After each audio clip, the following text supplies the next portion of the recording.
You do not wake up one day and choose an addiction. You wake up stressed, or bored, or lonely, or overwhelmed, and you choose relief. Then you repeat it, and one day, you realize it is not a choice anymore. It is a loop. The owl is going to show you exactly how that loop works. Every stage, every mechanism, every point where it can finally be broken. Because once you can see the loop clearly, you are no longer inside it. You are watching it.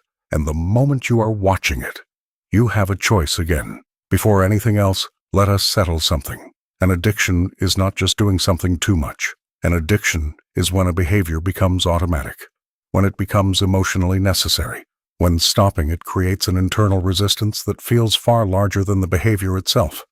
A habit is something you can pause without a war inside your mind. An addiction is what happens when stopping does not feel like a choice. It feels like a threat. Here is the simplest way to understand the difference. A habit is a tool you use. An addiction is a system that uses you. And the line between the two is crossed the moment the behavior is no longer about what you want. It is about what you cannot tolerate not having. Now here is what almost no one tells you. Most addiction is not about pleasure. It is about escape. Think about the moments when the urge arrives most powerfully. It is rarely when life is good, when you feel light and rested and connected. The urge arrives when something is heavy, when something is unresolved, when you are tired or bored or empty or afraid. The habit is not the thing you love. The habit is the fastest exit from a feeling you do not know how to sit with. And that one insight changes everything, because it means the question is not, how do I stop the behavior? The real question is, what is the behavior protecting me from feeling? That is where the loop begins. Every addiction follows the same structure. It does not matter what the habit is. Alcohol, weed, porn, screens, food, spending, gambling. The surface changes. The machinery underneath is always the same. It begins with a trigger. Something happens in your environment or your body. Stress arrives. Boredom settles in. Loneliness surfaces. A specific time of day comes. A familiar sensation fires. The trigger activates a craving. Not quite a thought. Not quite a feeling. Something between the two. An urgency. A pull. An itch in the nervous system that says, something needs to change. Now, the craving pulls you toward the behavior, the ritual, the action, the consumption. Whatever the habit is, you move toward it, and often the ritual itself is part of the relief, the preparation, the sequence, the familiar choreography. The behavior delivers a reward, relief, distraction, a temporary silencing of whatever was pressing. The tension drops. The system exhales. Then the aftermath arrives. Fog, fatigue, a kind of quiet shame. The emptiness that follows the relief is almost always heavier than the feeling that drove you there. And then, the reset. Tomorrow I will change. This was the last time. I will start fresh on Monday. And then, the repeat. The trigger arrives again. The craving rises. The behavior follows. The reward comes. The aftermath settles. The reset is promised, and the loop runs again. This is why willpower alone fails. Willpower fights the behavior, but the loop is not just a behavior. It includes your nervous system, your emotions, your subconscious conditioning, and your identity. You cannot win a war against a system by attacking only one of its parts. You have to understand the whole architecture. Now let us go into the neuroscience. Your brain has a reward pathway.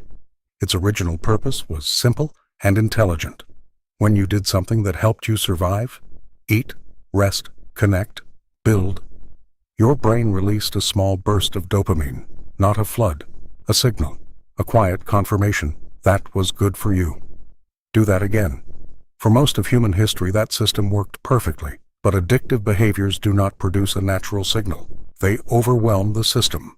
As we covered in the last video, substances and addictive behaviors flood the reward pathway at levels 10 times higher than anything the natural world provides. The brain adapts, receptors reduce, baseline drops, tolerance builds, but there is a second mechanism that operates beneath the dopamine flood, and it may matter even more. Dopamine is often described as the pleasure chemical, but that is not quite accurate. Dopamine is the seeking chemical. It is not the reward itself. It is the drive toward the reward, the anticipation, the urgency of wanting.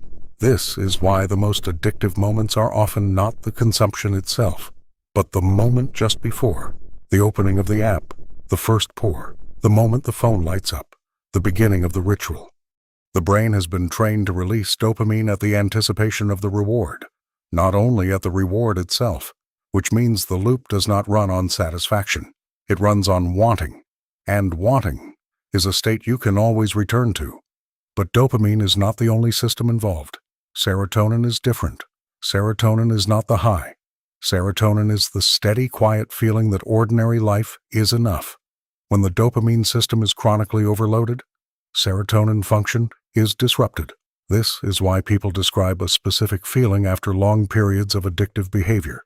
Not sadness exactly, not depression necessarily, but a flatness, a sense that ordinary life does not quite land, that nothing feels quite satisfying enough, that something is always slightly missing.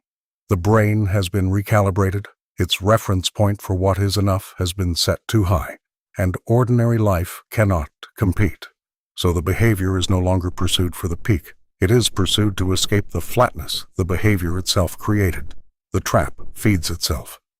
Then there is a third system, oxytocin, the connection chemical, the feeling of belonging, of being seen, of mattering to someone. When this system is disrupted by chronic addiction, something subtle but significant happens. The brain finds easier substitutes for connection, the screen instead of the person, the bottle instead of the conversation, the habit instead of the relationship. Not because you hate people, but because the brain, in its relentless efficiency, has found something faster, and faster always wins, until you consciously override it. When all three systems are out of balance, the nervous system becomes impulsive. You seek faster relief.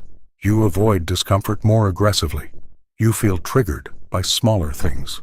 You lose patience. You act before you think. This is not a character flaw. This is a nervous system out of regulation, and a nervous system out of regulation will always choose the fastest available exit, every time. Now here is the layer that lives beneath all of it. Why do so many people understand their addiction completely and still cannot stop? Because the loop does not only live in the brain chemistry, it lives in the identity. After enough repetitions, the behavior stops being something you do. It becomes something you are. The inner voice begins to say, "This is just how I am. I have always been like this. I cannot help it. I need this to function." These statements do not feel like excuses. They feel like self-knowledge. They feel like facts, but they are not facts. They are conclusions the subconscious drew from watching your behavior repeat hundreds, sometimes thousands of times, and it installed those conclusions as permanent truth. Your subconscious is always watching, always drawing conclusions about who you are, always updating its story, and it has watched you return to this loop again and again. So it concluded, this is what this person does. This is who this person is. That conclusion is now the deepest visible layer of the trap, because even when the chemistry begins to clear, even when the behavioral pattern is interrupted, even when the environment changes, if the identity has not shifted, the loop has a home to return to. The roots are still there, and the behavior will grow back, but the owl must take you one level deeper still, because beneath the identity, there is something most addiction content never reaches, and it may be the most important thing in this entire video. There is a question that almost never gets asked. Not, how do I stop? Not, what do I replace it with? Not, how do I build more willpower? The question is, why did I need the escape in the first place? What was the pain that the habit was originally trying to solve? Research across decades and across populations consistently points to the same discovery. Addiction rarely arrives in a vacuum. It arrives in the aftermath of suffering, emotional suffering that accumulated before the person had the tools to process it. Pain from experiences that happened when the mind was too young to integrate them. When a child experiences emotional pain it cannot make sense of, when it is neglected, unseen, shamed, or hurt in ways it cannot understand. It draws the only conclusion available to a child. The problem must be me. If this is happening to me, I must deserve it. If I was treated this way, I must be worth very little. That conclusion, that deep, wordless, pre-verbal conclusion, gets buried, not forgotten, buried, and it continues to generate pain from beneath the surface for years, sometimes for decades. The person does not necessarily remember the original wound. They do not need to remember it consciously. The nervous system carries it. And when that buried pain surfaces, when life stress or loneliness or silence creates a gap through which the old hurt rises, the person reaches for whatever works fastest, not because they are weak, because they are in pain, and the habit was the best solution available at the moment they found it. This is not an excuse. It is an explanation. And the difference between those two things is the difference between shame and understanding. Shame keeps the loop running. Understanding is what begins to dismantle it. When you approach your addiction with contempt, when society treats people in addiction as failures or criminals, when the message everywhere is, just stop, just try harder, just choose differently, it adds weight to the exact wound that drives the behavior. The shame of the addiction feeds the pain the addiction was created to escape, and the loop tightens. This is why judgment has never worked. Not because people do not deserve accountability, but because you cannot heal a wound by punishing the person for bleeding. The real question underneath every addiction is not, why can I not stop? It is, what am I carrying that I have never been helped to put down? That is the question that leads somewhere real. That is the descent into the burrow. Not into shame, not into endless analysis, but into honest understanding of what is actually driving the loop. Because when you understand what the pain is, when you can name it, see it, and begin to move toward it instead of away, the habit begins to lose its function. The exit door stops being the only door, and you begin to discover that the feeling you have been fleeing is survivable, not comfortable, not easy, but survivable. And survivable is enough to begin. Here is something almost no one considers. You are not losing this fight solely because you are weak. You are also losing it because the world around you was engineered to outmatch you. Decades ago, stimulation had natural limits. Now it is infinite. Instant entertainment on demand. Infinite scroll designed by neuroscientists to capture attention. Hyper-palatable food engineered for maximum craving. Constant notifications designed to trigger and reward. Social validation available at any second.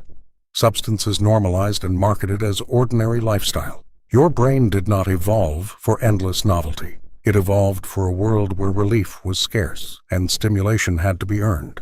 So people are not failing more than they used to. They are being outmatched by an environment specifically designed to keep them consuming. That is why shame is not the answer.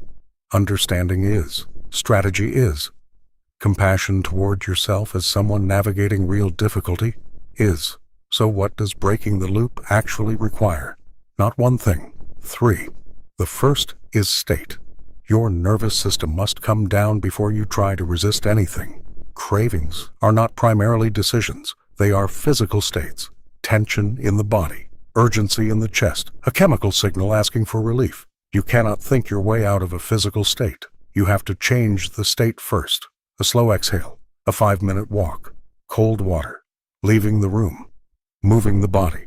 These are not tricks. These are neurological interruptions. They break the craving sequence at the physiological level, before the subconscious script can complete itself. Do not negotiate with the urge. Change the state, then choose. The second is structure. Your environment is always voting. If the space around you silently calls the old habit, if the apps are installed, the substances are accessible, the route still passes the trigger. The environment will outwork your intention every single time. Structure means removing the cue before the craving arrives, replacing the ritual with something that delivers real relief without long-term cost. Not white-knuckling through the evening, but filling the structure so completely that the urge has nowhere to settle. You are not removing a habit. You are replacing a role. The third is self. This is the deepest work. The identity must be updated not through affirmations, but through evidence. And part of that evidence is the slow, honest work of understanding what you have been carrying. Not to use the past as an excuse, but to finally see clearly what the loop was solving, so you can begin to address the actual problem instead of endlessly fighting the symptom. Every day you make a choice the old self would not have made.